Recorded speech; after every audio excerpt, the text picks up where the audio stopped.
Are you interested in finding distressed commercial real estate assets?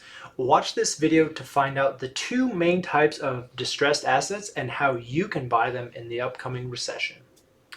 Ron from Ronald Rohde Law, and in this video we're going to talk about what is that silver lining to all of this doom and gloom.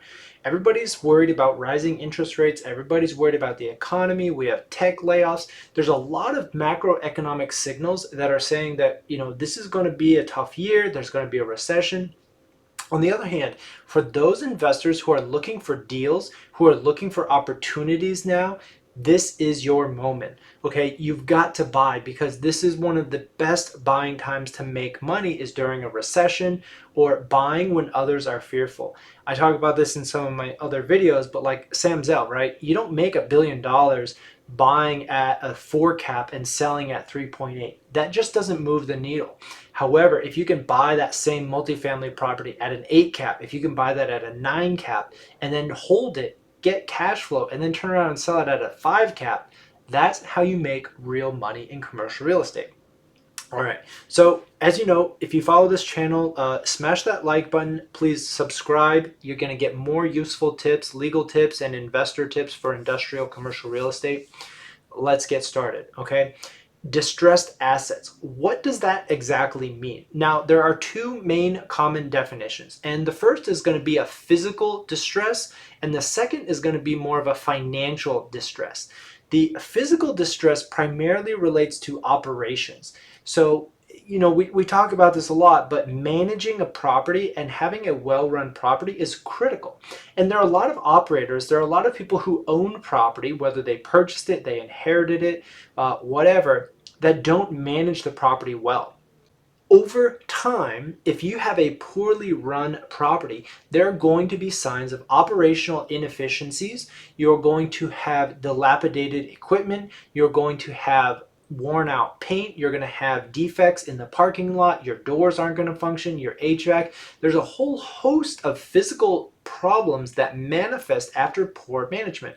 As a direct result of poor management, your rents are going to go down. Your occupancy is going to go down. That creates the operational distress that relates to poor management. In these types of properties, you have to be careful. You have to understand how you can conduct due diligence to find those major categories of distress and properly budget a capex to repair them and restore the property. In addition, if you get into a property and some of the issues are too big for your budget, maybe there's too many foundation issues, maybe there's a roof replacement that has to happen and you don't want to handle it, you need to make sure your contract allows you to terminate and get your earnest money without any loss. Now, the second area is financial distress. Oftentimes these are related, but they are two separate ways of looking for properties. When you're navigating, when you're looking for deals, you need to be able to understand what are you looking for. And operational or physical property distress is one bucket. The second is financial. And what I mean by this is a lot of people were buying properties with debt terms that were not really sustainable. So these could be interest-only periods that now suddenly jump to principal and interest. They could also have variable rate debt for the first 1 or 2 years, and then they're locked into a permanent debt after that variable time period.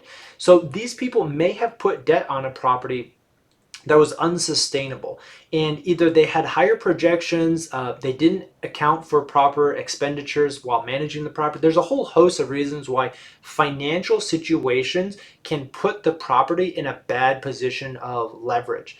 And I'll go into a little bit more, but not just the senior debt, but when you have mezz and you have other seconds on a property, you have second liens, different types of convertible debt, you may have preferred equity that you're accruing these payments.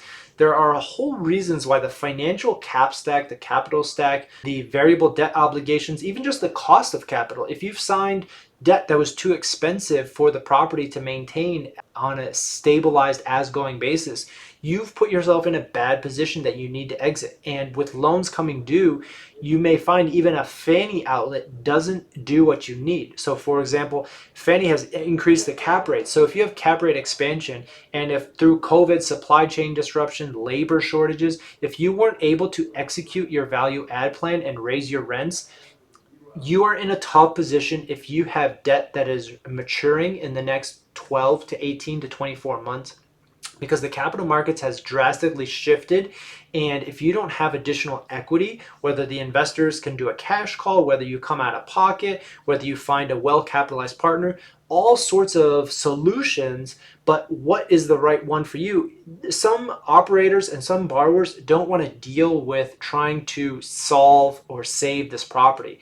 And so they become financially distressed as a function of their decisions on the debt terms. So if you want kind of a chronological way of thinking, the operational distress or the property's physical distress, that takes a long time. That takes several months, maybe years of neglect and poor management before these things really start to impact the owner and impact the property itself. Whereas financial distress, those dates are already out there. You can kind of see it on the horizon, and these renewals are coming due. The maturities are coming due. These lenders, even if they're private banks, they don't want to necessarily roll over the debt on identical terms. So they're going to want to renegotiate. That usually means a lower LTV, maybe a higher cost of capital, higher closing costs, tighter DSCR reporting. There's a whole host of reasons why this particular borrower would not want to renew their debt. And that equals opportunity. That equals opportunity for you as a well-capitalized partner to identify the deficiencies in their current capital structure and how you can bring in capital terms that are better, whether that's more equity, more patient equity, or an ability to execute a value add plan, whatever it is. That's your opportunity. And so, I'm going to wrap up this video that this is the prime time to find distressed assets. We covered a physical, operational distressed as well as financial distressed. Subscribe to this channel for more commercial real estate opportunities, and we'll see you next time.